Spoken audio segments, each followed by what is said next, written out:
दोस्तों, आज की वीडियो में हम जानेंगे कि अगस्त ऋषि ने अपनी ही पुत्री के साथ संभोग क्यों किया था। अगस्त ऋषि को बहुत ज्ञानी ऋषि माना जाता है। वह एक बार पूरा समुद्र ही पी गए थे, तो फिर ऐसी क्या मजबूरी आई कि उन्हें अपनी ही पुत्री के साथ संभोग करना पड़ा। दोस्तों, अब हम जानते हैं कि कौन थे ऋषि अगस्त। ऋषि अगस्त राजा दशरथ के राजगुरु थे। उन्होंने अपनी तपस्या से कई शक्तियों को प्राप्त कर रखा था। उनकी गणना सप्त ऋषियों में की जाती थी। महर्षि अगस्त एक वैदिक कालीन महान ऋषि थे। उनके भाई का नाम विश्वा और पिता का नाम पुलक्ष ऋषि था। अगस्त ऋषि का जन्म काशी में हुआ था, जिसे आज अगस्त कुंड के नाम से जाना जाता है। जब देवों और असुरों के बीच संग्राम हो रहा था, तब असुर समुद्र में जाकर छुप गए थे। फिर अगस्त ऋषि ने ही सारे समुद्र को पी लिया था और असुरों का संहार हो पाया था। अब हम पहले यह जान लेते हैं कि ऋषि अगस्त का जन्म कैसे हुआ। एक बार सूर्य देव और वरुण देव स्वर्ग की अप्सरा उर्वशी को देखकर उसके प्रेम में पड़ गए। तब उन दोनों को अप्सरा को देखने पर उनका वीर्य निकल गया और इस वीर्य को एक घड़े में बंद करके रख दिया गया। समय के अनुसार 9 महीने बाद उस घड़े में से 2 महान ऋषियों का जन्म हुआ, ऋषि अगस्त और ऋषि वशिष्ठ। अब इन दोनों को एक साथ महत्व वरुण भी कहा जाता है।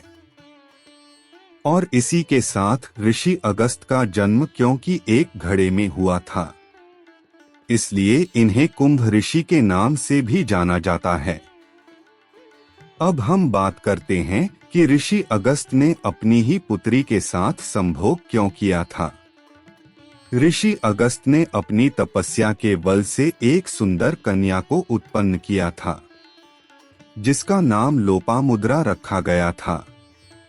लेकिन जब उन्हें यह पता चला कि विकर्म का राजा संतान प्राप्ति के लिए तप कर रहा है, अर्थात संतान की प्राप्ति न होने से अत्यंत दुखी है, तब ऋषि अगस्त ने उस राजा को अपनी पुत्री लोपामुद्रा गोद दे दी और ऋषि अगस्त की सर्वगुण कन्या को गोद पाकर राजा बहुत प्रसन्न हुआ।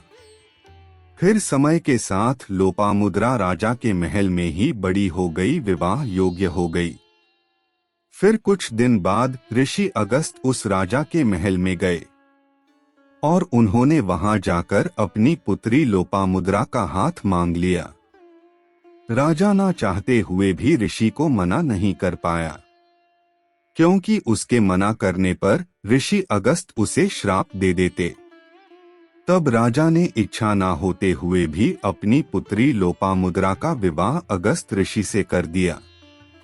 अगस्त ऋषि लोपामुद्रा से विवाह करके उसे अपनी कुटिया पर ले आते हैं। तो इस तरह से ही अगस्त ऋषि का अपनी पुत्री लोपामुद्रा से विवाह हुआ और उन्होंने अपनी पुत्री लोपामुद्रा से संभोग किया। बाद में समस्त ज्ञान के भंडार कहे जाने वाले ऋषि अगस्त अपनी पत्नी लोपामुद्रा के साथ इस कुटिया में अपना जीवन व्यतीत करते हैं। तो आज की इस वीडियो में इतना ही। वीडियो पसंद आई हो तो लाइक करें, शेयर करें और चैनल को सब्सक्राइब करना ना भूलें। धन्यवाद।